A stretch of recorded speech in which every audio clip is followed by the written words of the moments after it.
Abduction. Artemis's main problem was one of location, how to locate a leprechaun.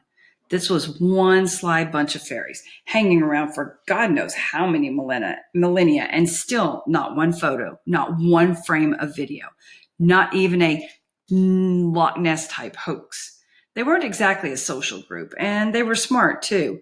No one had ever got his hands on fairy gold, but no one had ever had access to the book either. And the puzzles were so simple once you had the key. Artemis had summoned the butlers to his study and spoke to them now from behind a mini lectern. There are certain rituals every fairy must complete to renew his magic, explained Artemis. Butler and Juliet nodded as though this were a normal briefing. Artemis flicked through his hard copy of the book and selected a passage. From the earth thine power flows, given through courtesy, so thank are owed. Pluck thou the magic seed, where full moon, ancient oak, and twisted water meet. And bury it far from where it was found, so return your gift into the ground. Artemis closed the text. Do you see? Butler and Juliet kept nodding while still looking thoroughly mystified. Artemis sighed. The leprechaun is bound by certain rituals, very specific rituals, I might add, and we can use them to track one down. Juliet raised a hand, even though she herself was 4 years Artemis's senior. Yes. Well, the thing is, Artemis, she said hesitantly, twisting a strand of blonde hair in a way that several of the local louts considered extremely attractive. The bit about leprechauns. Artemis frowned. Oh, it was a bad sign. Your point, Juliet? Well, leprechauns, they're not real, don't you? Oh, Butler winced. It was his fault, really. He'd never got around to filling his sister in on the mission parameters. Artemis scowled reprovingly at him. Butler hasn't already talked to you about this? No. Was he supposed to? Yes, he certainly was. Perhaps he thought you'd laugh at him. Butler squirmed. That was exactly what he thought. Juliet was the only person alive who laughed at him with embarrassing regularity. Most people did it once, just once. Artemis cleared his throat. Let us proceed, under the assumption that the fairy folk do exist and that I am not a gibbering moron. Butler nodded weakly. Juliet was unconvinced. Very well. Now, as I was saying, the people have to fulfill a specific ritual to renew their powers. According to my interpretation, they must pick a seed from an ancient oak tree by a bend in a river, and they must do this during the full moon. The light began to dawn in Butler's eyes. So all we have to do is run a cross-reference through the weather satellites, which I already have. Believe it or not, there aren't that many ancient oaks left. If you take an ancient to be 100 years plus, when you factor in the river bend and the full moon, there are precisely 129 sites to be surveyed in this country. Butler grinned. Stake out. Now the master was talking his language. There are preparations to be made for our guest's arrival, said Artemis, handing typewritten sheet of A4 to Juliet. These alterations must be made to the cellar. See to it, Juliet. To the letter. Yes, Artie. Artemis frowned, but only slightly, for reasons that he couldn't quite fathom. He didn't mind terribly when Juliet called him by the pet name his mother had for him. Butler scratched his chin thoughtfully. Artemis noticed the gesture. Question? Well, Artemis, the sprite in Ho Chi Minh City. Artemis nodded. I know. Why didn't we simply abduct her? Yes, sir. According to Chi Lun's Almanac of People, the 7th century manuscript recovered from the lost city of Shishamo, once a fairy has taken spirits with the mud people, that's us, by the way, they are forever dead to their brothers and sisters. So there was no guarantee that the particular fairy was worth even an ounce of gold. No, my friend, we need fresh blood. All clear? Butler nodded. Good. Now, there are several items you will need to procure for our moonlight jaunts. Butler scanned the sheet. Basic field equipment, a few eyebrow razors, nothing puzzling until sunglasses at night. When Artemis smiled, as he did now, one almost expected vampire fangs to sprout from his gums. Yes, Butler, sunglasses. Trust me. And Butler did, implicitly. Holly activated the thermal coil in her suit and climbed to 13,000 feet. The hummingbird wings were top of the range. The battery readout showed 4 red bars, more than enough for a quick jaunt through mainland Europe and across the British Isles. Of course, the regulations said always travel over water if possible, but Holly could never resist knocking the snow cap from the highest Alp on her way past. The suit protected Holly from the worst of the elements, but she could still feel the chills sinking into her bones. The moon seemed huge from this altitude, craters on its surface easily distinguishable. Tonight, it was a perfect sphere, a magical full moon. Immigration would have their hands full as thousands of surface-sick ferries were drawn irresistibly over ground. A large percentage would make it, probably causing mayhem, and in their revelry, Earth's mantle was riddled with illegal tunnels, and it was impossible to police them all. Holly followed the Italian coast up to Monaco, and from there across the Alps to France. She loved flying. All fairies did. According to the book, they had once been equipped with wings of their own, but evolution had stripped them of this power, all but the sprites. One school of thought believed that the people were descended from airborne dinosaurs, probably pterodactyls. Much of the upper body skeleton structure was the same.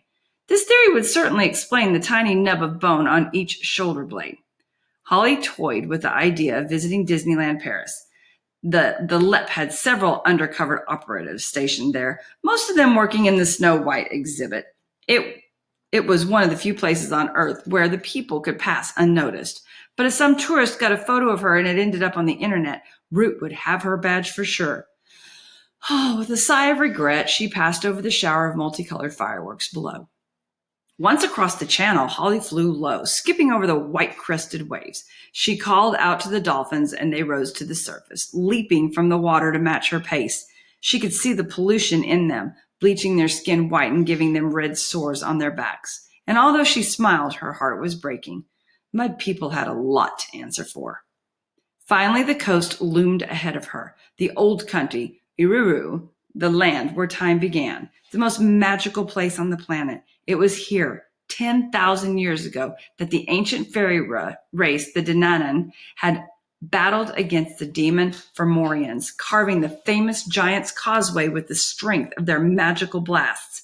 It was here that Leofriel stood, the rock at the center of the universe, where the fairy kings and later the human Ardri were crowned.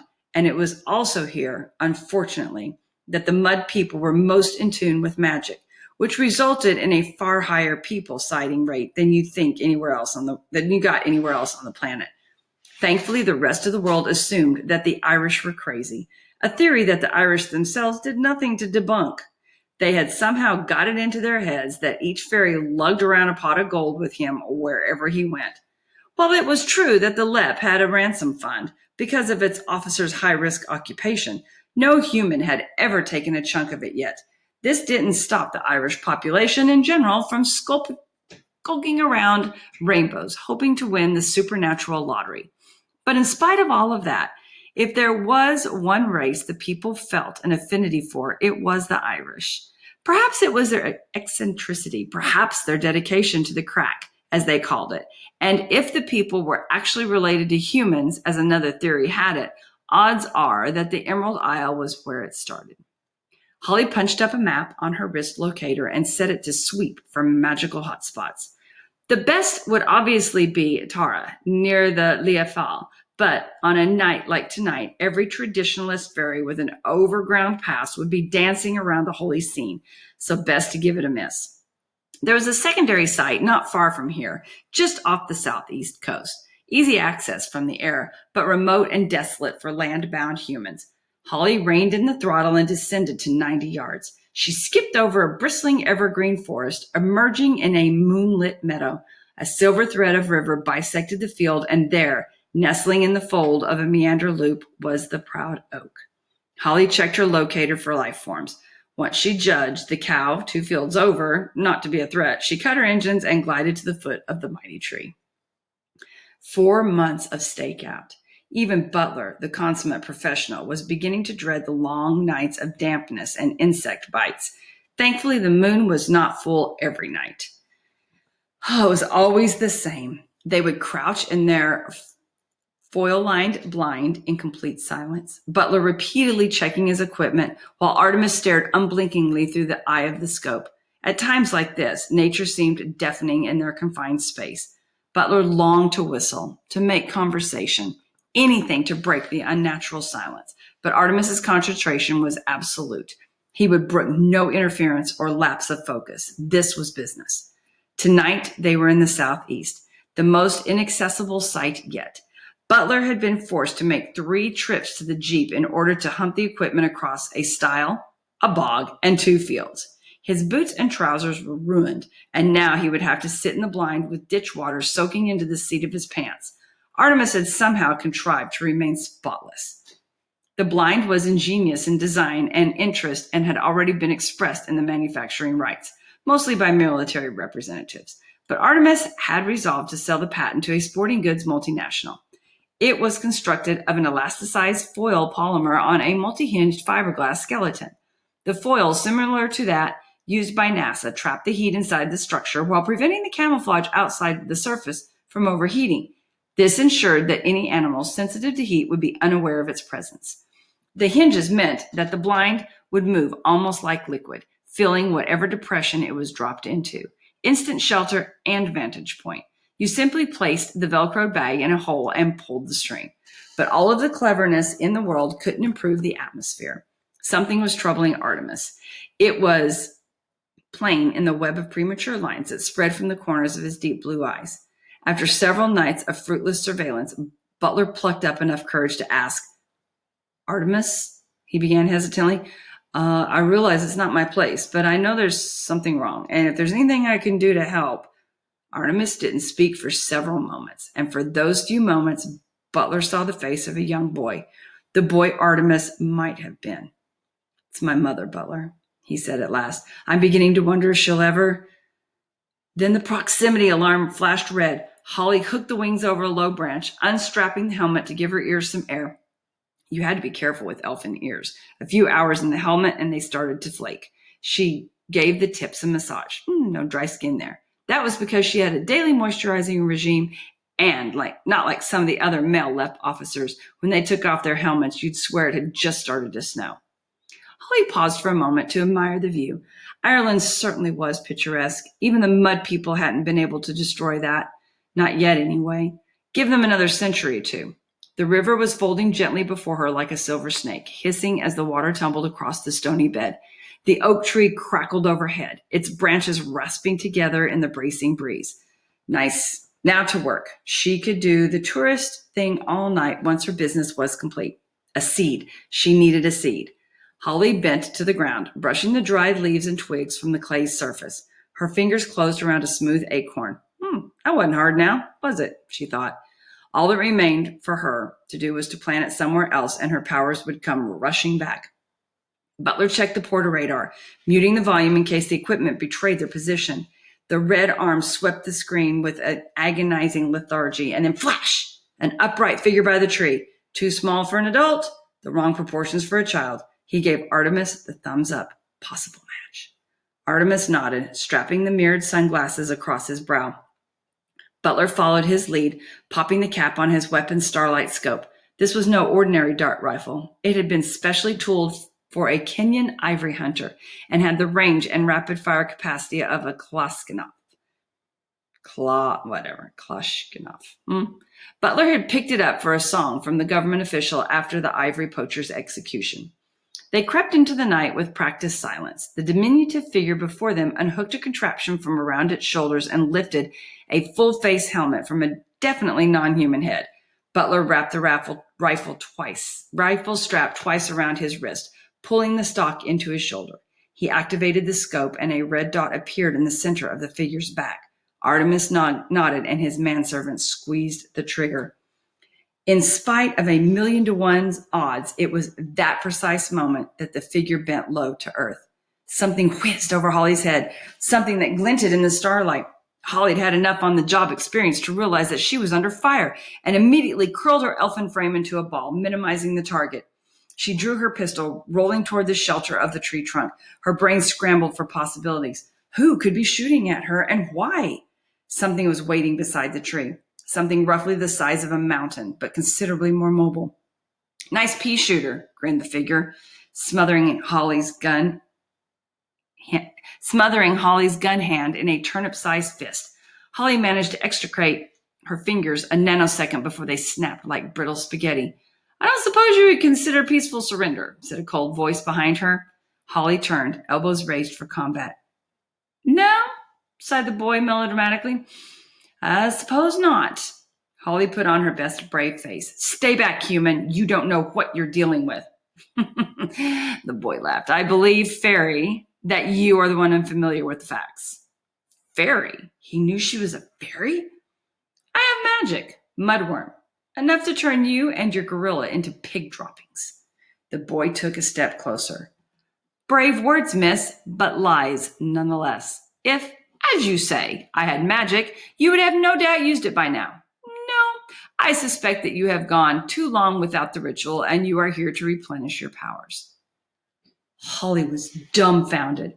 There was a human before her, casually spouting sacred secrets. This was disastrous, catastrophic. It could mean the end of generations of peace. If the humans were aware of a fairy subculture, it was only a matter of time before the two species went to war. She must do something, and there was only one weapon left in her arsenal. The mesmer is the lowest form of magic and requires only a trickle of power. There are even certain humans with a bench for the talent.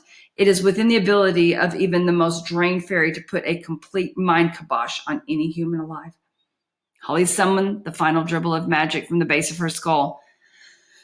Human, she intoned, her voice suddenly resonating with bass tones. Your will is mine. Artemis smiled, safe behind his mirrored lenses. I doubt it, he said, and nodded curtly. Holly felt the dart puncture the suit's toughened material, depositing its loads of curare and sulfoclean chloride-based tranquilizer into her shoulder. The world instantly dissolved into a series of technicolored bubbles, and, try as she might, Holly couldn't seem to hold on to more than one thought. And that thought was, how did they know? It spiraled around her head as she sank into unconsciousness. How did they know? How did they know? How did they? Artemis saw the pain in the creature's eyes as the hollow hypodermic plunged into her body, and for a moment he experienced misgivings.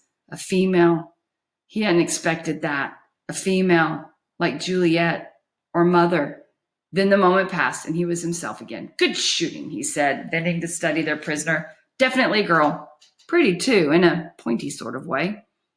Sir? Butler was pointing to the creature's helmet. It was half buried in a drift of leaves where the fairy had dropped it. A buzzing noise was coming from the crown. Artemis picked up the contraption by the straps, searching for the source. Ah, here we are. He plucked the view cam from its slot, careful to point the lens away from Butler. Fairy technology. Most impressive, he muttered, popping the battery from its groove. The camera whined and died. Nuclear power source, if I'm not mistaken. We must be careful not to underestimate our opponents. Butler nodded, sliding their captive into an oversized duffel bag. Something else to be lugged across 2 fields, a bog, and a stile.